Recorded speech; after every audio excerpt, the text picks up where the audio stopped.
Hello.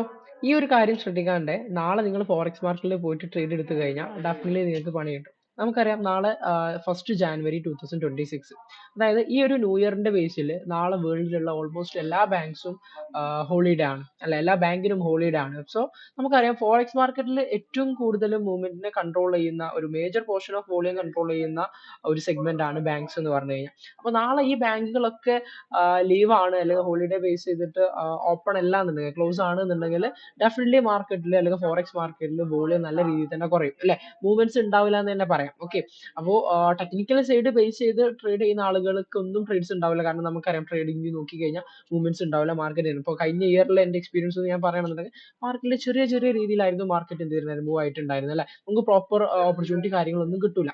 ഇനി ഇത് നോക്കാണ്ട് റാൻഡംലി പോയിട്ട് ട്രേഡ് എടുക്കുന്ന ആളുകളാണെന്നുണ്ടെങ്കിൽ, MT5 പോയിട്ട് ബൈയും സെല്ലും ചെയ്യുന്ന ആളുകളാണെന്നുണ്ടെങ്കിൽ, മേ ബി അവർക്ക് ചിലപ്പോൾ മേ ബി ട്രേഡ് എക്സിക്യൂട്ട് ആയേക്കാം. ചില ബ്രോക്കേഴ്സിലൊന്നും ട്രേഡ് എക്സിക്യൂട്ട് ആവില്ല.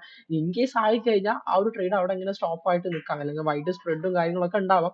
ചില ബ്രോക്കേഴ്സിൽ എക്സിക്യൂട്ട് ആവില്ല. ഓക്കെ, അപ്പൊ ആ ഒരു ട്രേഡിന്റെ ആഫ്റ്റർ റിസൾട്ട് എന്താന്നുള്ളത് നമുക്ക് കണ്ടറിയാം. ഓക്കെ, അപ്പൊ ഈ ഒരു കാര്യം ബേസ് ചെയ്തിട്ട് മാത്രം നാളെ നിങ്ങൾ എന്ത് ചെയ്യുക, മാർക്കറ്റ് വാച്ച് ചെയ്യുക. നാളെ മാർക്കറ്റ് വാച്ച് ചെയ്യാതിരിക്കുന്നതാണ് ഏറ്റവും ബെസ്റ്റ്. കാരണം പ്രത്യേകിച്ച് ഒന്നും ഉണ്ടാവില്ല. അപ്പോൾ ടെക്നിക്കൽ സൈഡ് അനാലിസിസ് ചെയ്ത് ആ ഒരു സൈഡ് ബേസ് ചെയ്തിട്ട് ട്രേഡ് ചെയ്യുന്ന ആളുകളാണെങ്കിൽ ഡെഫിനറ്റ്ലി നിങ്ങൾക്ക് നാളെ ട്രേഡിംഗ് ഓപ്പർച്യൂണിറ്റീസ് ഒന്നും കിട്ടാൻ പോകുന്നില്ല, കംപ്ലീറ്റ്ലി ഓഫ് ആയിരിക്കും. ഇപ്പോ ഇവിടെ നോക്കിക്കഴിഞ്ഞാൽ നിങ്ങൾക്ക് കാണുന്നുണ്ടാവും, ഫോറക്സ് ഫാക്ടർ ചെക്ക് ചെയ്താൽ കാണുന്നുണ്ടാവും അല്ലെ.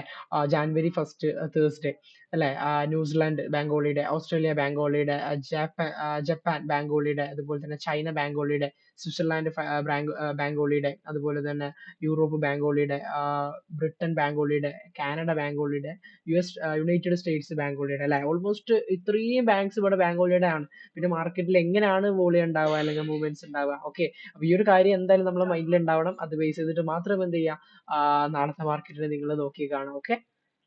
ഓക്കെ, അപ്പൊ ഈ ഒരു കാര്യം അറിയാത്ത ഏതെങ്കിലും ഫോറക്സ് ട്രേഡേഴ്സ് നിങ്ങൾക്ക് അറിയുന്നുണ്ടെങ്കിൽ ഇതൊക്കെ ഈ ഒരു വീഡിയോ അവർക്കൊക്കെ ഒന്ന് ഷെയർ ചെയ്ത് കൊടുത്തേക്ക്.